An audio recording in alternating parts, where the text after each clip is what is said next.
Scene cut பண்ணி princess iris என்னன்னா training எடுத்துட்டு இருக்கா. பிரின்சஸ் ஐரிஸ் சின்ன வயசுலயே ரொம்ப திறமையா இருந்ததுனால எல்லாரோட எதிர்பார்ப்பும் அவ பக்கம் திரும்பிடுச்சு. அதுக்கேற்ற மாதிரி இவளும் புஸ்டன் ஃபெஸ்டிவல்ல வின்னராவே ஆயிட்டா. அலெக்சியா ரொம்ப ஸ்ட்ராங்கா இருந்தனால அவளுக்கு டார்க் நைட்லயும் வேலை கிடைச்சிருது. எப்போ அவ ஷாடோ கார்டன்ல இருக்கிற ஆல்பாவை மீட் பண்ணாலும் அப்பையில இருந்து சின்னதா பயம் இருக்கு. ஏன்னா ஷாடோ கார்டனால ஏதாச்சும் பெரிய பிரச்சனை வந்தாலும் வரும்னு. நான் சொல்றதை யாருமே கேட்க மாட்டீங்களா? நீங்க கோவப்படுறது எங்களுக்கு புரியுது. நம்மளால மேஜிக் யூஸ் பண்ண முடியலன்னா நம்ம ஒண்ணுமே இல்ல, உங்களையும் சேர்த்துதான் சொல்றேன். இதை கேட்டு அடுத்த இவங்க அப்பா கிட்ட வந்து சொல்ல அவர் எதுவுமே பெருசா எடுத்துக்க மாட்டாரு. இந்த மாதிரி சின்ன சின்ன பிரச்சனை பண்றதுக்கு சின்ன சின்ன ஆளுங்க இருக்கதான் செய்வானுங்க. அதனால அவனுங்களெல்லாம் பெருசா எடுத்துக்க தேவையில்ல. இப்ப புஸ்டின் ஃபெஸ்டிவல் வேற ரொம்ப நெருங்கி வருது. அதாவது பல நேஷன்ல இருந்து நமக்கு நிறைய விருந்தினர்கள் வருவாங்க. அவங்கள வரவேற்க வேண்டிய நேரம் அது. ஒருவேளை நீ சொல்ற மாதிரி இது பண்ணோம்னா டிவைன் டீச்சிங் எதிராக இருக்கிற மாதிரி இருக்கும். இருந்தாலும் அவங்க ரொம்ப ஆபத்தானவங்க. ஐரிஸ் நீ பண்றதுல ஏதாச்சும் தப்பா இருந்துச்சுன்னா இந்த ராஜ்யமே ஆபத்துல போய் முடியறதுக்கு வாய்ப்பு இருக்கு. இதை கேட்டோன்னா ஐரிஸ்க்கு என்ன சொல்றதே தெரியல. நான் இந்த பொருள் ஜெயிச்சா மட்டும்தான் நான் சொல்றது எல்லாரும் கேட்பாங்க. அப்படியே சைன் கட் பண்ணி நம்ம ஹீரோனா கோட் சூட் போட்டு வந்து உட்காந்துருக்க. இதுவே ரொம்ப நாள் நம்ம எது கேட்டாலும் இங்க வேலை பாக்குற பொண்ணுங்க நமக்கு ஃப்ரீயா எடுத்து வந்து கொடுக்குங்க. அதே நேரத்துல ஐரிஸ் பக்கத்துல இருந்து உட்கார நீ கிளார சேர பண்ணதான் வந்தியா? ஆமா. ஆமா இது என்ன காஃபியா? ஆமா. ஆனா அது கசக்குமே, எனக்கு கசப்பா இருக்கிறது பிடிக்காது. நீங்க அதோட பாலை கலந்து குடிச்சு பாத்தீங்களா? இல்ல, கலந்து குடிச்சு பாருங்க, டேஸ்ட் வேற மாதிரி இருக்கும். அதை கேட்ட ஐரிஸும் பாலும் சர்க்கரையும் போட்டு கலங்கி குடிக்க நல்லா இருக்கு. நான் ராணி கூட பிரேக்பாஸ்ட் சாப்பிட்டு இருக்கேன். கண்டிப்பா இது இணையத்துல வைரல் ஆகும். அதே நேரத்துல மிஸ் இதுக்கெல்லாம் அளவு கிடையாது. இல்ல ஒருத்தங்க இன்வைட் பண்ணிருக்காங்க. இருந்தாலும் நாங்க ஒரு வாட்டி சரி பாத்துக்கிறோமே. இதை கேட்ட ஐரிஸும் நான் தான் அவங்களை இன்வைட் பண்ணது. வெல்கம் பீட்ரிக்ஸ் வார்காடஸ். அதை கேட்டோன்னே அங்க இருக்கிற எல்லாரும் ஷாக்காக அவன் நம்ம ஹீரோவை பாக்குறா. அப்படியே நம்ம ஹீரோ பக்கத்துல வந்து உட்கார எல்லாருமே இவள்கிட்ட வந்து தான் பேசுறாங்க. நீங்க வருவீங்கன்னு நாங்க எதிர்பார்க்கவே இல்ல. நீங்க வந்ததுக்கான காரணத்தை கொஞ்சம் சொல்ல முடியுமா? அது வந்து இங்க கொஞ்சம் நாளாவே இங்க நிறைய எல்ஃப் இருக்கிறதா கேள்விப்பட்டேன். அதனாலதான் பாக்கிறதுக்கு வந்தேன். நான் குறுக்க பேசுறேன்னு தப்பா நினைக்காதீங்க. நீங்க தேடிட்டு இருக்க ஆள் நீங்க கிடைப்பாங்கன்னு நான் நம்புறேன். நீங்க சொல்றத பாக்குறப்ப எனக்கு ஒரு நம்பிக்கை வருது. அதோட நான் உங்கள்ட்ட இன்னொன்னு கேக்குறேன். இங்க யாராச்சும் உங்களோட மனசை கவர்ந்தாங்க இருக்காங்களா?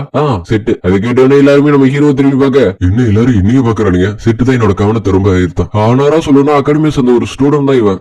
அவளோட அக்கா கிளாருக்கு கூட ஈக்குவல் கிடையாது. இது அந்த வாழ்க்கையோட பையனா? லேடி பீட்ரிக்ஸ் ஒன்னும் போய் சொல்ல மாட்டாங்க. அவங்க சொல்றதுல ஏதாச்சும் ஒரு அர்த்தம் இருக்கும். ஆமாமா, ஃபியூச்சர்ல அவன் ஸ்ட்ராங்கா வரதுக்கு வாய்ப்பு இருக்கு. இதை கேட்ட நம்ம ஹீரோவும் இவள்கிட்ட இருந்து கொஞ்சம் தள்ளி இருக்கிறது நல்லது. ஏன்னா எப்ப வேணா நான் யாருன்னு கண்டுபிடிக்கிறதுக்கு வாய்ப்பு இருக்கு. அதே நேரத்தில் அசாட்டா மெஜிஸ்ட்ரியோட வாயில மருந்து ஊத்துறான். இந்த மருந்து பத்தி எனக்கு எந்த கவலையும் இல்ல. ஆனா இந்த நாத்தத்தை மட்டும் என்னால ஏத்துக்க முடியாது. அதனால சென்ட் அடிச்சு கொண்டு வாங்கடா. ஏன் இப்படி நான் பேசுறேன்னா நீ வெறும் இப்ப என்னோட பொம்மை தான். அது மட்டும் இல்லாம உன்னை காப்பாத்துறதுக்காக உன்னோட பொண்ணு கண்டிப்பா திரும்பி வருவா. சொல்லும் போதுட்டு அவ கொஞ்சம் கொஞ்சமா பொசஸ் ஆயிட்டு இருக்கா. ஏன்னா அவ கல்ட்டோட எக்ஸ்பெரிமெண்ட்ல இருந்தவ. ஆனா ஒரு நாள் அவ எப்படியோ தப்பிச்சிட்டா இப்படின்னு அர்சாட்டா அவன்கிட்ட சொல்லிக்கிட்டு இருக்க. ரோஸ் கண்டிப்பா வர்றதுக்கு வாய்ப்பு இல்லைன்னு நிறைய பேர் சொல்றானுங்க. இருந்தாலும் அப்பாவை காப்பாத்துறதுக்காக கண்டிப்பா வருவா. அது கூடிய மிட்கர் ராஜ்யத்துக்கு நாங்க ஒரு பிளான் போட்டு வச்சிருக்கோம். அதுக்கு முதல்ல ஐரிஸ் கிட்ட நம்பர் போய் நல்லா பழகணும். அது கூடிய இவனை பத்தி விசாரிச்சு பார்த்தா எந்த தகவலும் இல்ல. இதுல இருந்து நல்லாவே தெரியும் அண்டர் வேர்ல்ட சேர்ந்தவனு. ஆனா அவன் எதுக்காக வெளிச்சத்துக்கு வரணும்? ஏதாச்சும் காரணம் இருக்கா? எனக்கு இவனம் பார்த்து எல்லாம் பயம் இல்ல. என்னோட பயமே ஷாடோ கார்டன் தான். ஒருவேளை ஷாடோ கார்டன் கூட ரோஸ் கை கொத்துட்டாளா தெரியல. அசாட் என்ன மேக்ஸ் பார்த்து பயப்படாதீங்க. இவங்க என்னோட கெஸ்ட் தான். இவங்க தான் பீட்ரிக்ஸ் வார்காடஸ். இதுகிட்ட அசாட் ஷாக் ஆயிடுறா.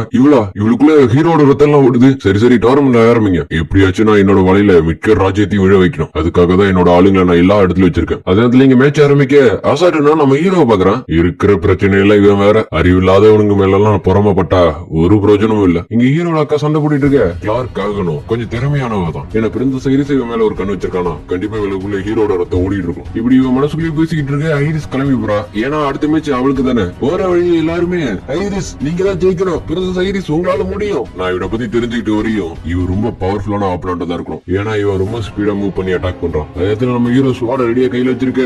இவனுக்கு ஒரு செகண்ட் கூட நான் விட மாட்டேன். யோசிக்கிறதுக்குள்ளே இவனை முடிச்சு கட்டுறான். இங்க அக்காவும் தம்பியை பார்க்க வர தம்பி அங்க இல்ல. அதே ரெஃப்ரியும் சண்டே ஆரம்பிங்க. டக்குனு பார்த்தா ஐரிஸோட தலை துண்டா போயிடுது. அடுத்த மேட்ச் என்னோட மேட்ச் எங்கடா போனா குட்டிக்கிறதுக்கு போயிட்டியா இப்படின்னு வாயில வந்து எல்லாத்தையும் அக்கா திட்டிக்கிட்டே நம்ம ஹீரோவை தேடிக்கிட்டு இருக்க. ஏதோ ஒரு பொண்ணு சனா அடகிற ஸ்டேடியத்தை நோக்கி நடந்து போயிட்டு இருக்கா. அப்படி இங்க பார்த்தா ஐரிஸுக்கு அல்ல விட்டுடுது. எப்படின்னா இன்னும் உயிரோட இருக்க அப்படின்னு அவ நம்ம ஹீரோ பாக்க என்ன நீ அட்டாக் பண்ண போறது இல்லையா? இதுக்கு வாய்ப்பே இல்ல. நான் தான் பேக் அடிச்சேனா பார்க்க ஸ்டேடியத்துல இருக்காங்க எல்லாருக்கும் என்ன நடக்குதுன்னு புரியல. நான் பயப்படக்கூடாது. பயமே நம்மளோட எதிரிகளை ரொம்ப பலசாலியா மாத்திடும். எப்ப இருந்தாலும் நான் அவனோட ஸ்ட்ரைக் ரேஞ்சில இருந்து தள்ளிதான் இருக்கேன். அப்படி சொன்னா அவனோட காடு துண்டா அவன் கட் பண்ணானா அதுக்கு வாய்ப்பு இல்ல. ஒருவேளை இது இல்யூஷனா இருக்குமோ? எனக்கு தெரிஞ்ச வரை அவனோட ஸ்வாட் ரேஞ்ச் ஸ்டேடியம் மொத்தமும் நினைக்கிறேன். நான் கிட்டத்தட்ட விஐபி ரூம் கிட்ட வந்துட்டேன். ஆனா எந்த காட்சியும் நான் பார்க்கவே இல்லை. பார்த்தா ஆல்ரெடி எல்லாரும் செத்து கிடக்குறாங்க. அப்புறம் இதுக்கெல்லாம் நீங்க தான் காரணமா? நீ முதல்ல முன்னாடி போ. ஏன்னா உன்னோட மிஷனை நீ முடிச்சாகணும். இதை கிட்ட அவனோட ஸ்வாட எடுக்க ஐரிஸ் எல்லாம் நம்ம ஹீரோ ரொம்ப பயன்படுத்துறான். அதுவும் ஒவ்வொரு அசைவுக்கும் நம்ம ஹீரோ கண்ணை சிமட்டினா அவனோட கை துண்டா போகுது, கை அசைச்சா காலு துண்டா போகுது. இவன் அசைறத வச்சு என்னால புரிஞ்சுக்க முடியுது. இவன் தான் என்ன அட்டாக் பண்றான்னு. இவன் ஒன்னும் ஆர்டிஃபேக்ட் எல்லாம் யூஸ் பண்ணல. ஏன்னா அதால இந்த அளவுலாம் பண்ண முடியுது. இப்ப அவன் அவன் பண்ணது எல்லாமே அவனோட உண்மையான திறமையா இருந்துச்சுன்னா இவன் தான் உலகத்திலேயே ரொம்ப பவர்ஃபுல் ஆனவன். அதே அதுல பின்னாடி இருக்கிறவன்லாம் பிறந்த சீரிஸ்க்கு என்னாச்சு? அவங்க என்ன முன்னாடி பின்னாடி நவுந்திட்டு இருக்காங்க. அப்புறம் இத்தனை நாள் அந்த பொண்ணு ஆட்டிடியூட் யூஸ் பண்ணிட்டு இருந்தாளா? வாயமோடு அவ பிரின்சஸ் ஐரிஸ் இப்படின்னு ஒவ்வொருத்தனும் ஒன்னு சொல்லு. பிரின்சஸ் ஐரிஸ்க்கு சரி கூட வருது. அவன் என்ன கன்ஃபியூஸ் பண்ண பாக்குறான். அதுக்கு நான் விட மாட்டேன். அவன் பண்ணது இலூஷனா இருந்தாலும் சரி, உண்மையா இருந்தாலும் சரி, அவனை நான் சும்மா விட மாட்டேன். அடுத்த ஐரிஸ் கிட்ட வர ஹீரோ கையில ஸ்வாட காணோம். அவன் கையில ஸ்வாட் இருந்துச்சு. எப்படி ஒருவேளை இது இலூஷனா? ஆனா இருந்தாலும் அவன் கையில ஸ்வாட் இருந்தது நான் முன்னாடியே பார்த்தேன். அடுத்த நம்ம ஹீரோ என்னன்னா பிரின்சஸ் ஐரிஸ் அசால்ட்டா லாக் பண்ணிடுறான். உனக்கு என்ன ஆச்சு? நம்ம இப்பதான் ஆரம்பிக்கிறோம். ஐரிஸ் மிட்கர் இது தூரத்துல இருந்து பார்த்த அசால்ட் என்னன்னா சிங்கிள் மூவ்மெண்ட்லயே ஐரிஸ் மிட்கர் தோந்துட்டானா? என்னால நம்ப முடியல. நான் ஸ்டார்டிங்ல பாக்கும்போது அவன் கையில ஸ்வாட் இருந்துச்சு. ஆனா இப்ப பாக்கும்போது அவன் கையில ஸ்வாட் இல்ல. ஒருவேளை அது அவனோட திறமையா? எனக்கு தெரிஞ்ச வரையும் அவன் அப்படி இருக்கிறது வாய்ப்பே இல்ல. இங்க வேணும்னா அவர் ரொம்ப நல்ல மூவ் பண்ணான். பிடிச்சிருக்கு எனக்கு. எட்வர்ட் என்னன்னா பைத்திலே இருக்க அது கூட்டுற மாதிரி பிரின்சஸ் ரோஸ் அங்க வரா. அதை பார்த்த எட்வரும் நீங்க ஒரு வழியா திரும்பி வந்துட்டீங்க பிரின்சஸ் ரோஸ், உங்களை நாங்க திரும்பி வரவே வைக்கிறோம். ரோஸ் என்னன்னா அப்பா நடந்ததுக்கு எல்லாத்துக்கும் நான் மன்னிப்பு கேட்டுக்கிறேன். நான் பண்ண எல்லா தப்பையும் நானே திருத்த போறேன். அதே நம்ம ஹீரோ இந்த பக்கம் நடந்து வர நான் ஒரியானா ராஜ்யத்தோட இளவரசி, அதாவது உங்களோட பொண்ணுனா நான் இதுவரை பண்ண எல்லா தப்பையும் நீங்க மன்னிக்கிறீங்களா? கண்டிப்பா நான் உன்னை மன்னிக்கிறேன். அடுத்த பிரின்சஸ் ஐரிஸ் நான் எட்வர்ட் கொள்ள வர இவரன்னா அவங்க அப்பா யூஸ் பண்ணி எப்படியோ தப்பிச்சிடறான். ரோஸோட அப்பாருனா ரோஸ் உன்னை எனக்கு எப்பயுமே பிடிக்குமா? நீ கொஞ்சம் கூட யோசிக்காம உன்னோட அப்பாவே நீ கொண்டுட்ட. உனக்கு மனசாட்சின்னு ஒண்ணு இருக்கா? அதுக்கு ரோஸ் என்ன அவளோட சுவாட கழுத்து வச்சுட்டு என்னோட வேலை முடிஞ்சிருச்சு, அவளை நிறுத்துங்க, இந்த முடிவை தான் நீ சூஸ் பண்ணிருக்கியா அப்படின்னு நம்ம ஹீரோ மாசம் என்ட்ரி கொடுத்து அங்க இருக்கிற ஆளுங்க எல்லாம் ஒரே கிளாஸ்ல கொடுத்தல. ரோஸ்க்கு பாஸ்ட் லைஃப் நடந்ததான் நான் வருது. எட்கரோ நீ யாருன்னு கேட்க நான் என்னோட வேஷத்தை கலக்க வேண்டிய நேரம் இது. நான் தான் ஷேடோ. சாரி, நான் தான் shadow, the stylish phantom slayer. நீங்களா? ஸ்டைலிஷ் பேண்டன் ஸ்லேயரா? எனக்கு நல்லா தெரியும் இது நீங்க தான். ஏன்னா உங்களால மட்டும் தான் அவ்வளவு அழகா ஸ்வாட் யூஸ் பண்ண முடியும். நான் உங்க ஸ்வாட பார்த்த முதல் நாள்ல இருந்து நானும் உங்களை மாதிரி மாறணும்னு ஆசைப்பட்டேன். பார்த்த பையன்ல சின்ன வயசுலயே நிறைய பேரை போட்டு தள்ளிருக்கான். அதுவும் மனசாட்சி இல்லாம. அந்த சண்டையை பார்த்ததுக்கு அப்புறம் தான் ரோஸுக்கும் டார்க் நைட் ஆகணும்னு ஆசை வந்திருக்கு. டேய் போறதுக்கு முன்னாடி காசு எங்க ஒளி வச்சிருக்குன்னு முதல்ல சொல்லுங்கடா. அதுக்கப்புறம் நம்ம கொள்ளக்காரன் வந்து கொள்ளடிச்சிட்டு போறப்ப பார்த்து வீட்டுக்கு பத்திரமா போ.